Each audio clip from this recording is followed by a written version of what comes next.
Likas at kilalang kilala na nga talaga guys ang adventure scooter na category dito sa Pilipinas dahil sa isa din naman talaga ito sa nagugustuhan ng ating mga kababayan dahil sa meron talaga siyang maaasahang magandang riding posture and body posture na relax. Dito sa Pilipinas napakadami mo pong mapagpipilian ng mga adventure scooter bike na nasa 150cc or 160 cubic centimeter engine displacement nga po na meron nga pong magandang pagkakaitsura. Pero dito nga sa video na to guys is pag-uusapan natin ang bagong adventure scooter bike na nasa 150cc nga po ang kanyang engine displacement na talaga namang inabangan dito sa Pilipinas. Aalamin nga po natin ang kanyang cash price, kung magkano nga po ang kanyang real price, at dito nga sa video na to guys is sasabihin ko rin po sa inyo kung magkano ang kanyang down payment. Kaya samahan nyo ako guys na pag-usapan ang motorcycle na ito. Pero bago yan, baka pwede naman na pa-subscribe ng aking YouTube channel. I-click mo na din ang notification bell para maging updated kayo sa mga susunod na i-upload ko. Guys, baka pwede naman na pa-like and follow ng aking Facebook page. Nasa description po ang link.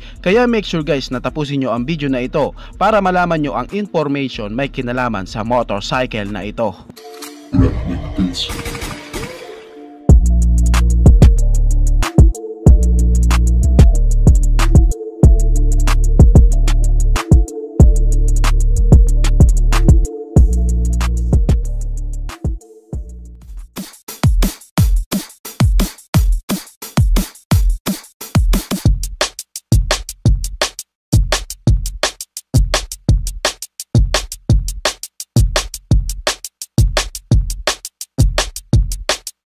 Ang Rusi Adventure X150 Fi guys ang isa na adventure scooter bike nga po na mababa ang engine displacement na nasa 150cc cubic centimeter engine displacement na inaabangan nga pong maging available dito sa Pilipinas dahil alam naman natin guys na ang motor na ito si Rusi nga po ang maglalabas dito. Siya nga po ang magiging tulay para maging available yan dito sa Pilipinas, at ang mga nangangarap nga po na magkaroon ng adventure scooter bike na mga Pinoy na abot kaya lamang po ang kanilang budget is kakamit nga po nila dahil nga po sa ginawa ni Rusi na sila nga po ang nag-angkat ng motor na yan dito para nga po maging available sa Philippine market. Sa ngayon nga guys is available na nga po ang Rusi Adventure X150 Fi ni Rusi dito sa Pilipinas, at ito nga guys is meron din talaga naman pong murang presyo, abot kaya talaga. And syempre dito din is babanggitin ko sa inyo kung magkano nga ba ang kanyang down payment. Pero bago yun guys, alamin muna natin kung ano nga ba ang meron sa motor na ito, ang kanyang specs, features, at kung gaano nga ba kasulit ang motor na yan. Alamin natin ang kanyang engine specs at ang iba pa nating dapat abangan sa kanya. Kung pag-uusapan natin guys ang kanyang physical appearance, makikitaan din po talaga natin ang adventure scooter bike na ito na meron nga po siyang magandang tindigan, magandang forma at maangas nga po na physical appearance. Samahan mo pa po sa aggressive looking, lalo na nga po yung kanyang headlight. Ang lakas nga po, maka Ducati style ng kanyang headlight. Samahan mo pa guys yung kanya nga pong windshield na ito nga po is adjustable windshield. Kung familiar kayo guys sa ADB ni Honda, same na same po sila kung paano mo i-adjust. Siyempre guys, mano-mano po ang pag-adjust nito. Samahan mo pa po sa kanya nga po mga materials na ginamit sa kanya, yung mga pairings niya na matitibay po, and meron nga po siya guys na panel gauge na naka full digital panel gauge na. Samahan mo pa sa mga magaganda nga pong switch. Ang motorcycle na kahit nga po sabihin natin galing siya sa China,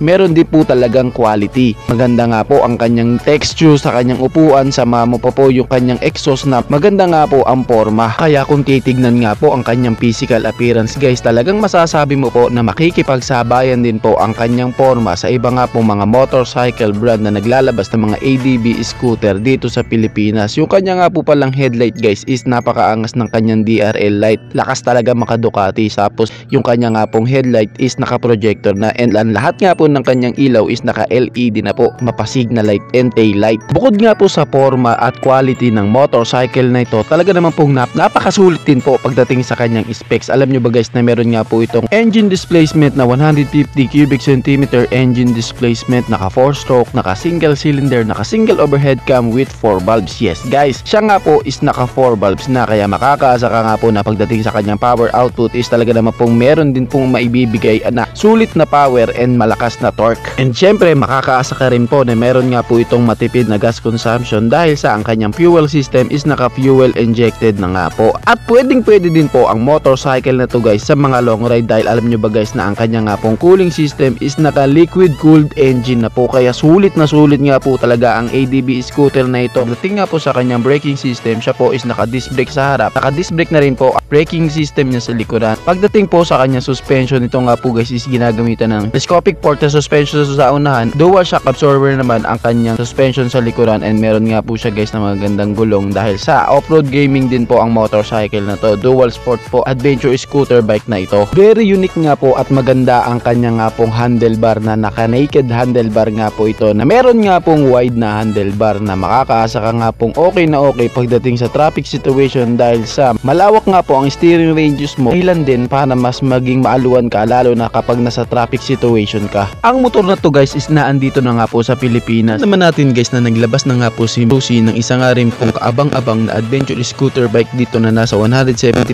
cubic centimeter engine displacement nga po. Yun nga po yung Rusi adventure scooter bike na 175 cubic centimeter engine displacement, at talaga naman pong napakadami sa atin dito sa mga kababayan na nag-abang nga po sa motorcycle na yon. Pero sad to say nga guys, hindi nga po na-approve ni Rusi ang motorcycle na yon na ilabas nga po dito sa Pilipinas, kaya marami din sa mga kababayan natin guys na nag-aabang sa motorcycle na yon na nalungkot. Well, alam ko na magiging hati nga po ang opinion na iba nating mga viewers na iisipin nila na nako, bagong paasa na naman ni Rusi yan sa atin. Well, yan guys is hindi nga po ganun. Tulad sa una nilang inilabas na Rusi adventure scooter bike na sinabing i-market dito sa Pilipinas pero hindi nga po na-approve. Pero ito nga po sa ngayon malaki nga po ang tsansa na sure nga pong ilalabas dito sa Pilipinas ang adventure scooter bike na ito. Ngayon nga guys, pag-usapan naman po natin ang kanyang cash price. I-reveal na nga po natin dito sa episode natin sa ngayon kung magkano nga ba ang cash price ng Rusi Adventure X 150 Fi. Ang kanya nga pong cash price is nagkakahalaga ng 110,000 pesos. Can you imagine that guys? Sa ganyang kahalagang presyo is meron ka ng adventure scooter bike na meron nga pong napakaangas na itsura, napaka-unique and more futuristic design. Ngayon guys, pag-usapan naman po natin ang kanyang down payment. Kung balak nyo nga pong kunin ito sa installment, ang kanya nga po guys na down payment is nagkakahalaga ng 10,000 pesos. Yes po, yan nga po ang kanyang down payment kung balak nyo kunin siya sa installment. May kinalaman guys sa kanyang monthly, 3 years, 2 years, and 1 year. Agad ko din naman po kayong i-update kapag may nilabas na nga po si Rusi patungkol nga po sa updates na yan. Kaya pinapakita lang po talaga ng motorcycle brand na yan na si Rusi na hindi na din talaga sila basta-basta kapag nag-aangkat ng motorcycle mula nga po sa ibang bansa, at isa nga po sa patunay dyan itong motorcycle na ito, si Rusi Adventure X 150 Fi. Kayo guys, anong masasabi nyo sa motor na ito? Paki-comment naman ang inyong reaksyon. Maraming salamat po. Bago matapos ang video na to guys, baka pwede naman napahingi ng isang like mula sa inyo bilang pagsuporta sa ating munting video. Maraming salamat po. So pwede mo na rin i-share para din malaman ng iba nating mga ka-rider. Sa tingin ko guys is dito ko na lamang po tatapusin ang ating vlog. I hope na nag-enjoy kayo sa aking hinandang video para sa inyo. Pinasisigla ko din kayo guys na i-subscribe ang aking YouTube channel. I-click mo na din ang notification bell para maging updated kayo sa mga susunod na i-upload ko. So dito ko na lamang po tatapusin. Maraming salamat po. Ichi boy. Thank you.